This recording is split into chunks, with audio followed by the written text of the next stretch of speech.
Sabíeu que dues de les formacions més grans i variades del món són l'Orquestra Simfònica i la Banda de Música? Són de les més grans per nombre d'instrumentistes, unes 80 persones de plantilla fixa que poden arribar a ser més de 100 depenent del repertori. I també són de les més variades perquè hi ha una gran quantitat d'instruments de les 4 famílies del món en què es classifiquen els instruments en funció de l'element que es fa vibrar per crear el so.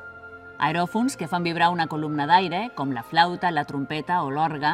cordòfons que fan vibrar una corda, com el violí, l'arpa o el piano,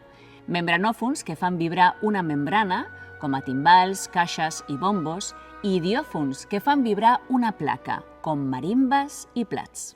La diferència fonamental entre una orquestra simfònica i una banda de música és que a l'orquestra simfònica la secció més nombrosa és la de corda, amb 30 violins, 16 violes, 10 violoncels i 8 contrabassos. I a la banda de música, la secció més nombrosa és la de vent, amb 17 clarinets, 6 trompetes, saxofons, tubes, bombardins, oboès i flautes.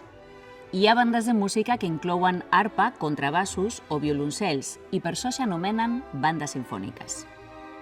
Si mai us heu quedat amb les ganes de saber què hi ha dins d'aquestes fondes tan estranyes que la gent porta amb tanta cura i que fins i tot paguen un bitllet d'avió perquè viatgin com si fossin una persona, veniu a l'auditori, on trobareu un munt de concerts de l'Orquestra Simfònica de Barcelona i Nacional de Catalunya i la Banda Municipal de Barcelona. Amb tota la quantitat de gent que hi ha a l'escenari i la varietat de formes i sons dels instruments, descobrireu que els concerts d'orquestra i de banda són un autèntic espectacle visual i auditiu difícil d'oblidar.